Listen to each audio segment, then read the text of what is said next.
प्रताप अडसडजी, केवलाम काळेजी, राजेश वानखडेजी, गजानन लवटेजी, नवनीत राणाजी, प्रवीण पोटेजी, रणजित पाटीलजी, सर्व सन्माननीय लोकप्रतिनिधी, ज्यांच्या विनंतीला मान देऊन आपण सगळेजण आलो ते संजय सेठी, श्वेता सिंघल, सौरभ कटियार, स्वाती पांडेजी, सर्व केंद्राचा आणि राज्याचा अधिकारी वर्ग, माझ्या अमरावती परिसरातील जमलेले सर्व माझे प्रतिष्ठित नागरिक, बंधू भगिनी, पत्रकार मित्र आणि माझ्या तरुण मित्रांनो, सुरुवातीलाच छत्रपती शिवाजी महाराज, शाहू फुले आंबेडकर ह्या सर्वांना मी अभिवादन करतो। अमरावतीच्या या पवित्र भूमीमध्ये माता अंबादेवी, कौंडण्यपूर माता रुक्मिणी, सालबर्डीचे भगवान शिव, वेदपूरचे हनुमानजी यांच्या चरणी देखील नतमस्तक होतो। संत तुकडोजी महाराज,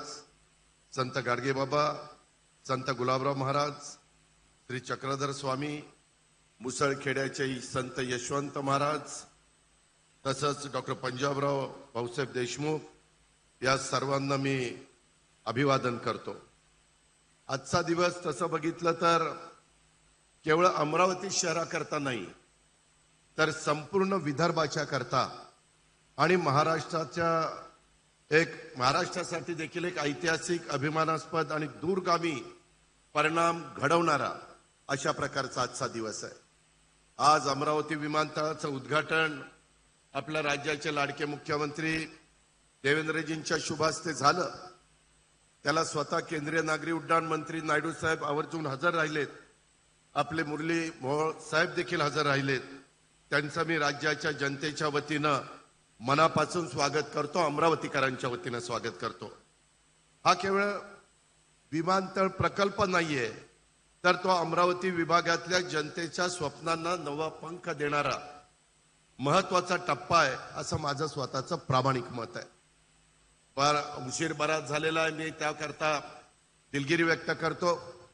उन्हाची तीव्रता आहे, परंतु एकंदरीतच विकसित भारताचं स्वप्न घेऊन देशामध्ये नरेंद्र मोदी साहेबांच्या नेतृत्वाखाली काम चाललेलं आहे आणि त्याच्यामध्ये तुमचा माझा महाराष्ट्र हा कुठं मागं राहू नये म्हणून देवेंद्रजींच्या नेतृत्वाखाली महायुतीच्या सरकारमध्ये आम्ही सगळेजण काम करतोय। इन्फ्रास्ट्रक्चर जसं देश पातळीवर स्वतः नरेंद्र मोदी साहेब विमानतळ असतील, रेल्वे असेल, नॅशनल हायवे असतील, त्याच्यामध्ये नितीन गडकरी असतील, अमित शाह साहेब असतील, हे सगळेजण आपापल्या परीनं प्रयत्न करतायत। परंतु राज्याच्या मध्ये देखील आमचं सर्वांचं देवेंद्रच्या नेतृत्वाखाली सातत्याने लक्ष आहे की आपल्या इथं पण अधिकचा विकास झाला पाहिजे। अमरावतीकरांनो, मला सांगायला तुम्हाला अभिमान वाटतो, आज देशामध्ये सर्वात जास्त विमानतळ जर कोणत्या राज्यामध्ये असतील तर ती तुमच्या माझ्या महाराष्ट्र राज्यामध्ये। आणि एवढ्यावर आम्ही समाधान मानत नाही। येतानाच आमची चर्चा चाललेली होती, स्वतः मुख्यमंत्री म्हणले की अकोल्याचं पण काही थोडेसे जागेचे प्रश्न आहेत ते आपण निकाली काढू। आपल्या विदर्भामध्ये 11 जिल्ह्यात विदर्भाला आणखीन मोठ्या प्रमाणात समृद्धी महामार्ग झाला, नॅशनल हायवेचं जाळं आपल्या गडकरी साहेबांच्या नेतृत्वाखाली या भागामध्ये झालं। पाण्याच्या संदर्भातले प्रश्न सोडवण्याच्या करता सातत्याने मुख्यमंत्री, उपमुख्यमंत्री, गिरीश महाजन, बाकी सगळे प्रयत्न करतायत आणि हा प्रयत्न करत असताना त्यामध्ये अधिकाधिक विमानांची सोय, विमानतळांची सोय ही माझ्या विदर्भवासियांना झाली पाहिजे अशा पद्धतीचा प्रयत्न आता गोंदियाला झाली, आपल्या नागपूरला झाली, आपल्या आता अमरावतीला त्या ठिकाणी झाली, अकोल्याला अशाच पद्धतीनं करायचा आमचा प्रयत्न आहे, गडचिरोलीमध्ये करायचा त्या ठिकाणी प्रयत्न आहे। महत्वाच्या सर्व ठिकाणी आणि आमचं टार्गेट यंदाच्या 5 वर्षाचं असं आहे की आपले 36 जिल्हे आहेत, परंतु त्याच्यातले बहुतेक जिल्हे हे एअरस्ट्रिपच्या दृष्टिकोनातून जोडले गेले पाहिजेत, जेणेकरून ताबडतोब जर तिथं पोहोचायचं म्हटलं, कुठल्याही प्रकारचा प्रसंग असतो त्यावेळेस कुठं विलंब लागू नये अशा प्रकारचा प्रयत्न देखील आमचा सगळ्यांचा चाललेला आहे। आज महाराष्ट्र विमानतळ विकास कंपनी, ज्याला आम्ही MADC या नावाने ओळखतो आपण, अमरावती विमानतळाचा हा प्रकल्प अत्यंत नियोजनबद्ध, आधुनिक आणि दूरदृष्टीनं उभारला गेलेला आहे। इथं पायलटचं ट्रेनिंग होणार आहे त्याचाही उल्लेख झाला। 200 मुलांचं हॉस्टेल इथं आपण त्यांच्याकरता करतोय। आज सगळीकडे वैमानिकांची गरज आहे आणि ती ओळखून सगळीकडे सुविधा दिल्या गेल्या पाहिजे, हाच आपला प्रयत्न आहे। या कामासाठी मी MADCचं मनपूर्वक अभिनंदन करतो, तसंच सर्व अमरावतीकरांना देखील मनापासून त्यांचं अभिनंदन करतो। तुम्हाला आठवत असेल 3 दशकापूर्वी 1992ला सुधाकरराव मुख्यमंत्री असताना नाईक साहेब हा विकसित विमानतळ करण्यात आलेला होता। या बेलोरा अमरावती विमानतळाचा काही कारणानं वापर सुरू नव्हता। MADCनं या विमानतळाची परवाना मानकं पूर्ण करण्याच्या करता आणि या विमानतळाची धावपट्टी विस्तारित करून इतर पण नियामक सुधारणांच्या सह सुविधा अपग्रेड केल्या।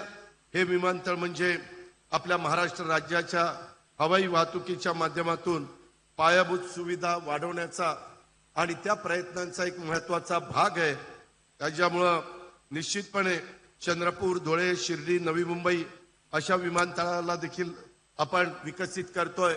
आमचा प्रयत्न आहे मुंबईचं विमानतळ इतकं तिथं प्रचंड मोठ्या प्रमाणावर लँडिंग अँड टेक ऑफ चालतं की काही जणांना मुंबई एअरपोर्टला जागा मिळत नाही आणि स्लॉट ज्याला म्हणतो तो मिळत नाही।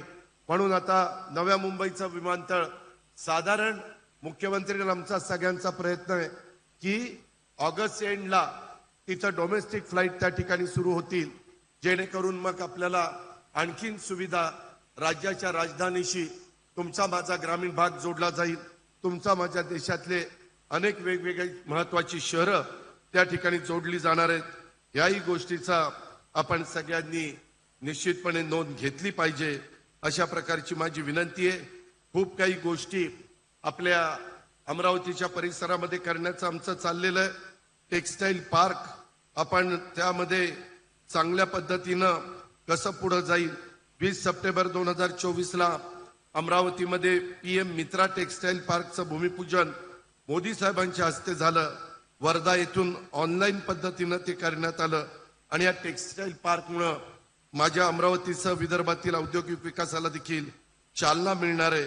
महाराष्ट्रामध्ये मोठ्या औद्योगिक विकासाची क्षमता असून त्यात वस्त्रोद्योग हा अग्रगणी उद्योग आहे। विदर्भात कापसाचं क्षेत्र मोठ्या प्रमाणावर आहे आणि टेक्सटाईल पार्क, वस्त्रोद्योग धोरण यांच्या माध्यमातून संत्र्यावर प्रक्रिया करणारी कारखानदारी या क्षेत्रात मोठी गुंतवणूक त्या ठिकाणी येईल। या प्रकारे आमचा प्रयत्न आहे। या वस्त्र आपल्या टेक्सटाईल पार्कमुळे तर farm to fibre, fibre to fabric आणि फॅब्रिक टू फॅशन आणि फॅशन टू फॉरेन अशा साखळीद्वारे आपल्या विदर्भामध्ये उच्च दर्जाच्या सुतापासून तयार होणारी कपडे हे परदेशात निर्यात होतील। याही बद्दलची आमची वाटचाल त्या ठिकाणी चालू आहे। आज अलायन्स एअर कंपनीच्या मुंबई अमरावती मुंबई ही विमान सेवा आजपासून सुरू झालेली आहे। याच अलायन्स एअर कंपनीच्या माध्यमातून राज्यातल्या इतर ठिकाणी देखील शहरात सेवा सुरू होत आहे। माझी एवढीच विनंती आहे की अलायन्स एअर कंपनीला एक सूचना आहे, तुम्ही तुमची सेवा सुरू केल्यानंतर ती अखंडपणे दिली जावी, त्यात कोणत्याही प्रकारचा खंड पडू नये। जर एखाद्या वेळी आपलं विमान काही कारणांनी रद्द झालं तर त्यासाठी पर्यायी व्यवस्था देण्याचं नियोजन सुद्धा इथं झालं पाहिजे। जर ते शक्य नसेल तर विमान प्रवाशांनी तिकिटासाठी मोजलेली पूर्ण रक्कम ही कोणतीही कात्री न लावता त्यांना पूर्णपणे परत देण्याची व्यवस्था पण त्यांनी केली पाहिजे। अशा प्रकारचं आव्हान पण मी करीन। मला माहिती आहे की माझ्या अमरावतीच्या माझ्या सहकारी मित्रांना अमरावती विमानतळावर मुंबईला जाण्यासाठीची वेळ ही 4:50 व मुंबईहून अमरावतीला येण्याची वेळ ही 2:30 आहे। या दोन्ही वेळा तसं बघितलं तर प्रवाशांच्या करता सोयीच्या नाही। काही दिवस विमान सेवा चालू राहील, त्याच्यानंतर प्रवासी न मिळाल्यामुळं विमान कंपनी बंद करेल। बऱ्याच ठिकाणी महाराष्ट्रात असं झालेलं आहे। म्हणून केंद्रीय उड्डाण मंत्री यांना मी विनंती करीन, विशेषतः स्वतः मुरली मोहोळ साहेब पण आहेत, की सोयीची वेळ सकाळी मुंबईहून अमरावतीला आणि सकाळी अमरावतीहून मुंबईला जर आपल्याला करता आली तर ते फार चांगलं होईल. अमरावती विमानतळावर सध्या नाईट लँडिंगची सोय नाही. मला वाटतं सप्टेंबरमध्ये करायचा साधारण आपलं नियोजन आहे. ती देखील कशी लवकरात लवकर करता येईल आणि कधी रात्री अपरात्री देखील इथनं टेक ऑफ अँड लँडिंग करण्याची व्यवस्था ही आपल्याला ती सुविधा दिली जाईल. अधिक न बोलता आजचा दिवस हा खूप आनंदाचा आणि आपल्या सगळ्यांच्या दृष्टीनं अभिमानाचा अशा प्रकारचा दिवस आहे. आज हे सगळं जे काही चाललेलं आहे त्याच्यामध्ये देश पायाभूत विकासाच्या प्रत्येक क्षेत्रामध्ये प्रगती करत असतानाचे चित्र पाहायला मिळत आहे. सामाजिक, शैक्षणिक, सांस्कृतिक, आध्यात्मिक वारसाच्या प्रत्येक नागरिकाला अभिमान वाटेल अशा पद्धतीनं त्यांना समृद्ध करतोय. मी आज इथं आल्यानंतर अमरावतीकरांनी शिक्षण महर्षी डॉक्टर पंजाबराव उर्फ भाऊसाहेब देशमुख यांना भारतरत्न देण्याबाबत केंद्र सरकारला शिफारस करण्याची विनंती केलेली आहे. आमच्या सगळ्यांच्या मनात, मुख्यमंत्र्यांच्या सही सर्वांच्या मनामध्ये ते आहे. आम्ही मुख्यमंत्र्यांच्या नेतृत्वाखाली याचा पाठपुरावा निश्चितपणे मोदी साहेबांच्याकडे आणि इतर मान्यवरांच्याकडे करू हा विश्वास या ठिकाणी व्यक्त करतो आणि आपल्या सगळ्यांची रजा घेतो. जय हिंद, जय महाराष्ट्र. लोकशाही मराठी ऐका, पहा, जागरूक रहा.